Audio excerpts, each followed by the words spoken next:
Bismillahirrahmanirrahim. Assalamualaikum warahmatullahi wabarakatuh.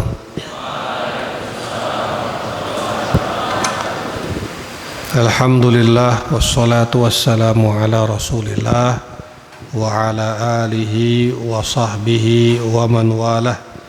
Asyhadu an la ilaha illallah wahdahu la syarikalah wa asyhadu anna Muhammadan abduhu wa rasuluhu la nabiyya ba'dah.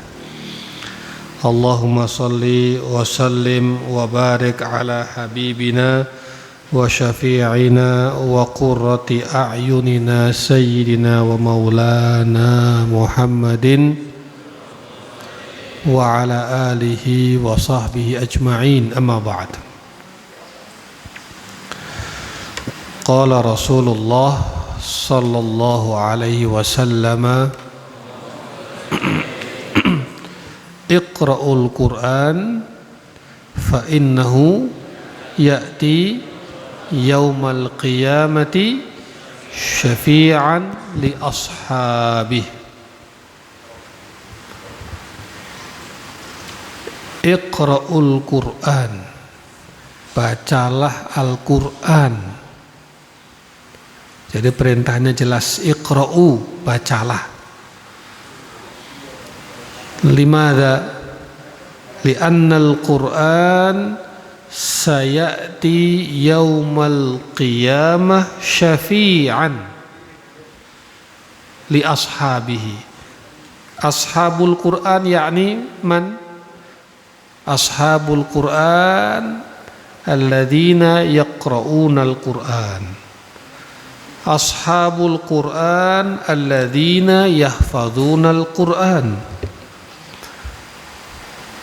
Atau fi ma'nan akhar, ashabul Qur'an alladzina yaktubuna al-Qur'an. Atau alladzi yadrusuna al-Qur'an, atau alladzi yatakhallaquna bi khuluqil Qur'an. Hadza makna ashabul Qur'an.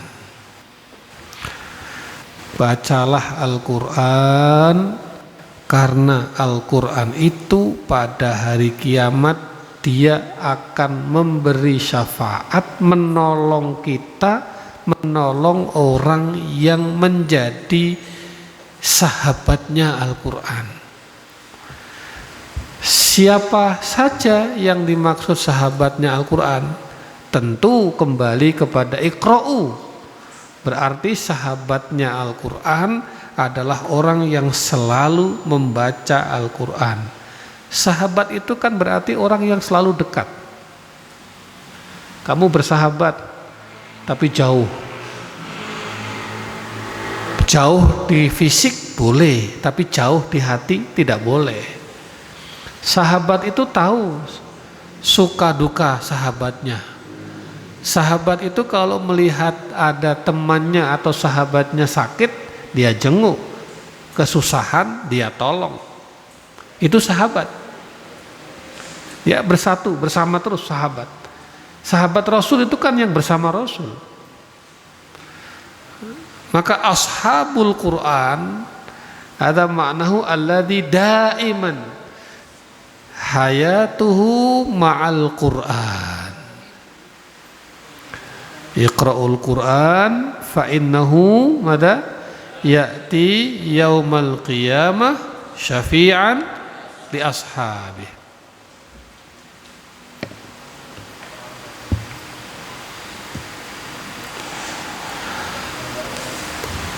Ada 5 hal, 5 aspek, 5 sisi dari Al-Qur'an itu yang harus menjadi bagian di dalam diri kita.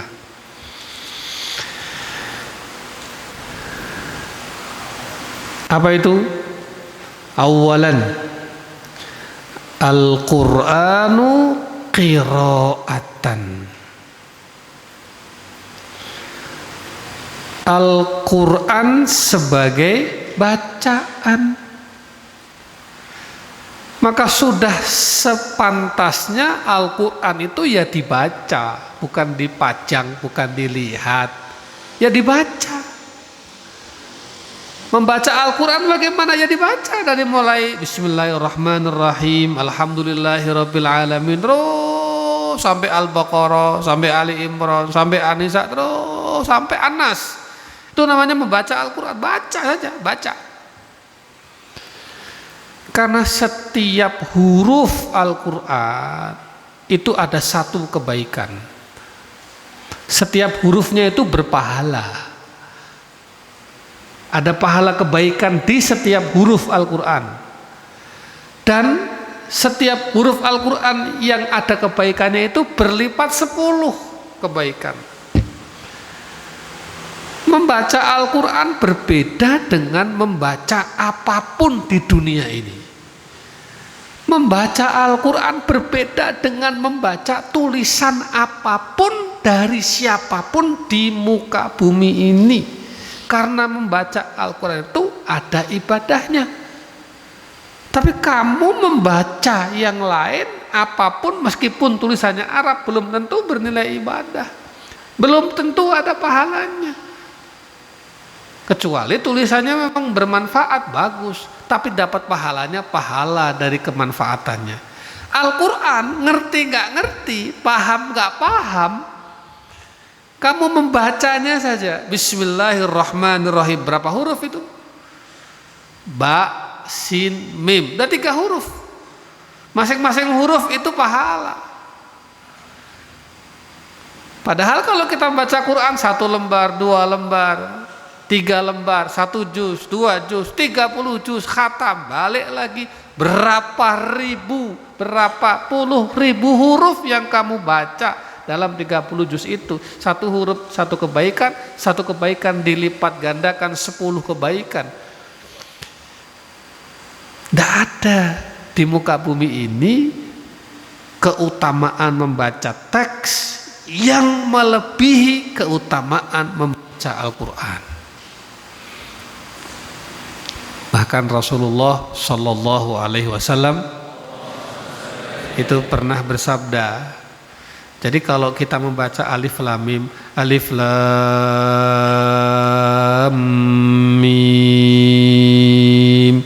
itu nggak dihitung 1 huruf, nggak dihitung 1. Apa kata Rasul? Alif harfun, lam harfun, mim harfun. Jadi kita membaca alif lam mim saja itu nggak dihitung 1 pahalanya, dihitung 3 pahala, 3 kebaikan, masing-masing kebaikan berlipat 10 kebaikan lagi. Alif harfun, lam harfun, mim harfun. Kata Rasulullah seperti itu. Maka bacalah Al-Quran, Iqra'ul Quran fa innahu ya'ti yaumal qiyamati syafi'an li ashabihi. Itu 1, membaca. Alhamdulillah kalian di pondok ini kan Quran itu dibaca terus.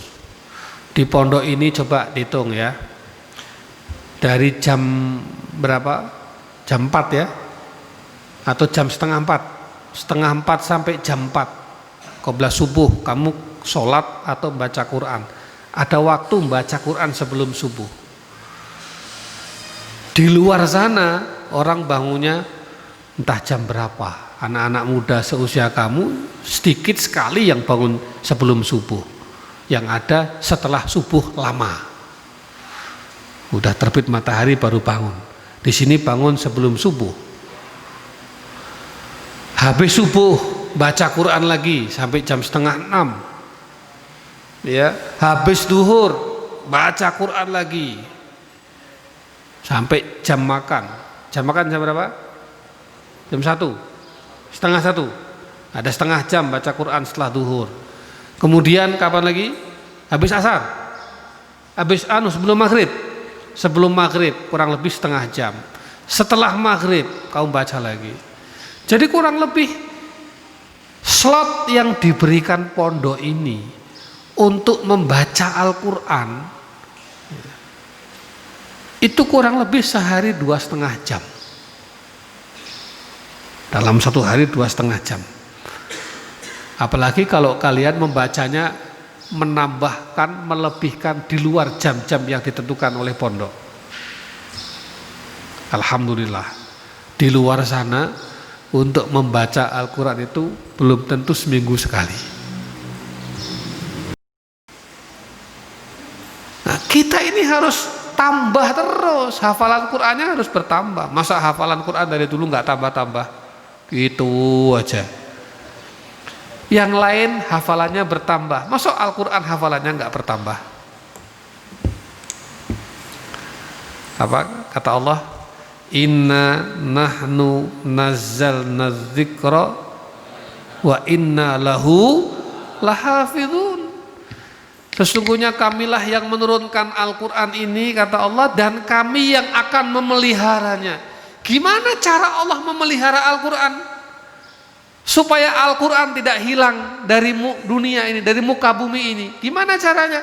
Allah kasih, Allah beri hamba-hamba yang dipilih oleh Allah untuk menghafalkan Al-Quran.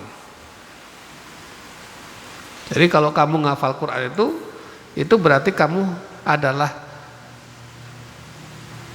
hamba-hamba Allah yang dipilih oleh Allah untuk menjaga Al-Quran. Jadi kalau ada orang nulis Al-Quran salah, atau ada orang baca Quran salah, orang yang hafal langsung ingat, gak begitu, salah itu. Nah, itulah cara Allah menjaga Al-Quran. Itulah cara Allah memelihara Al-Quran. Inna nahnu nazzalna adzikra wa inna lahu lahafidhun. Tambahkan hafalannya, tambahkan. Saya juga terus bertambah, ngulang lagi, tambah lagi, ngulang lagi, tambah lagi. Mumpung masih muda, ayo. Mumpung masih muda, ayo tambah. Hafalannya tambah. Yang ada di pelajaran kelas 6 tafsir itu langsung dihafalkan sekalian. Ya, kelas 5 tafsirnya langsung dihafalkan sekalian ayatnya. Kelas 1, kelas 2, kelas 3, kelas 4, begitu. Al-Quran sebagai hafalan. Alhamdulillah ada, kata Ustadz Ainul itu, di pondok ini yang hafal Quran 30 juz itu ada 11 apa 12 orang. Masya Allah, itu hafal Quran 30 juz itu kan gak mudah. Dan di pondok ini ada 12 orang yang hafal 30 juz. Ada yang hafal 5 juz, 4 juz, 3 juz, ada yang sudah 10 juz, ada yang sudah 18 juz, ada yang 20 juz. Itu Ustadz siapa itu pengabdian, Ustadz Asmi atau siapa itu sejak lulus pengabdian sambil ngabdi, sambil ngajar, sambil bantu pondok ngafal udah dapat 7 juz itu. Sejak Syawal kemarin. Ustadz Agus Supriyono itu juga begitu, terus setoran sama Ustadz Ainul Yakin, nambah. Ya, Al-Quran sebagai hafalan. Berikutnya Al-Quran kitabatan, Al-Quran sebagai tulisan.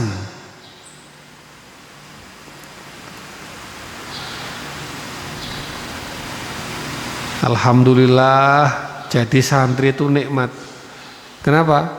Karena jadi santri itu tangannya sering digunakan untuk nulis Al-Quran.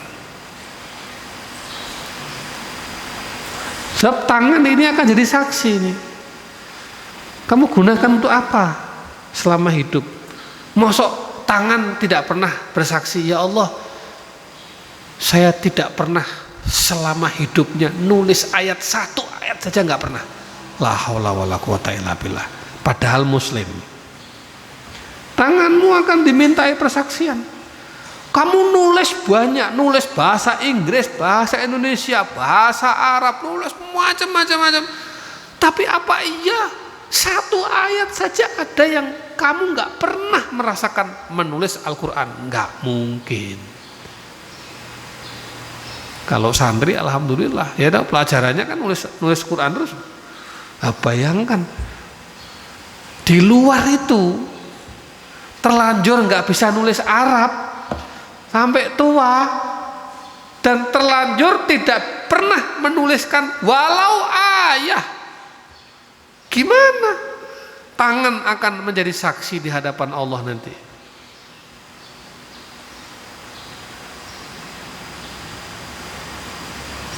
Apa? Al-yauma nakhtimu ala afwahihim wa tukallimuna aydihim wa tukallimuna aydihim.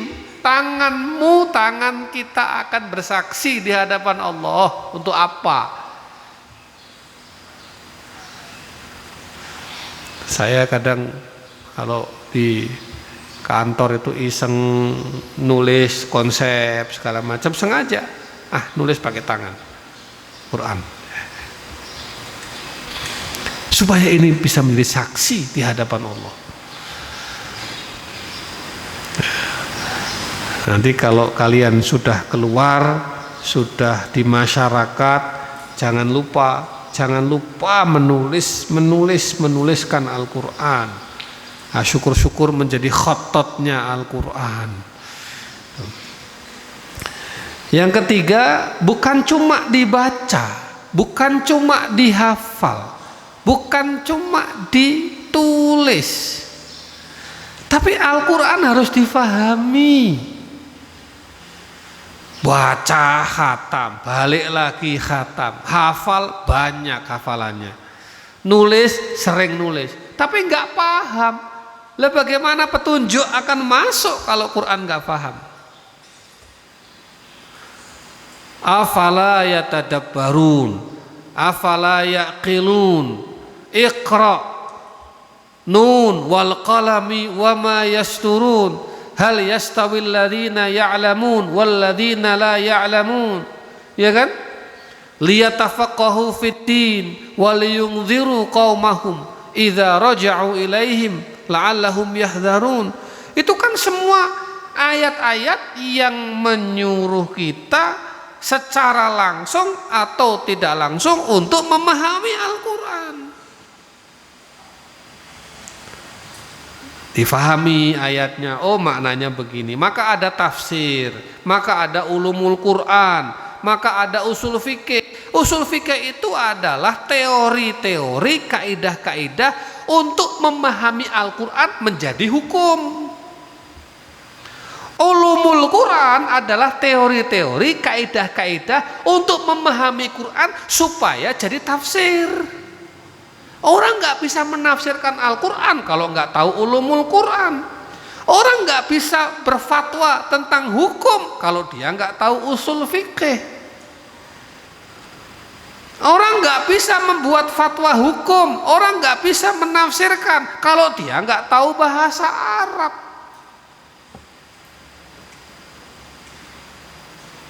Nah, di sini pentingnya. Alhamdulillah, lagi-lagi kalian sebagai santri bahasa Arab belajar, ulumul Quran belajar, at-tafsir belajar, hadis belajar, ulumul hadis, teori-teori. Kenapa hadis itu sampai kepada kita? Gimana prosesnya? Gimana proses penulisannya? Gimana proses periwayatannya? Apa yang terjadi dalam periwayatan itu? Kok qala Rasulullah itu 14 abad yang lalu, hari ini kita bisa mengatakan ini hadis sesuai dengan yang disampaikan Rasulullah 14 abad yang lalu. Itu teori-teori. Di mana menemukannya? Ulumul hadis. Hadis itu untuk apa? Ada 3 nih fungsi hadis. Hadis itu untuk menekankan ya apa yang ada dalam Al-Quran. Yang kedua, hadis untuk menjelaskan apa yang ada dalam Al-Quran. Yang ketiga, hadis untuk memberi hukum, memberi penjelasan, memberi keterangan yang Al-Quran belum memberikan keterangan. As-sunnah al-mu'akkidah, as-sunnah al-mubayyinah, as-sunnah al-mustaqillah bit-tashri'. Salasa. Alhamdulillah kamu memahami semua itu. Kelas 6 kemarin baru Fathul Kutub. Wah, itu kan dalam rangka memahami Al-Quran. Lah kalau Al-Quran bukan kita yang memahami, lalu mau dipahami siapa? Dipahami oleh orientalis. Kalau dipahami oleh orientalis, pemahamannya menyimpang, pemahamannya liberal. Akhirnya apa? Keliru dalam memahami Al-Quran. Santri harus paham Al-Quran. Kalau bukan santri mau siapa lagi? Yang terakhir apa? Al-Quran khuluqan. Bukan sekedar dibaca, bukan sekedar dihafal, bukan sekedar ditulis, bukan sekedar difahami, tapi yang paling penting lagi adalah apa?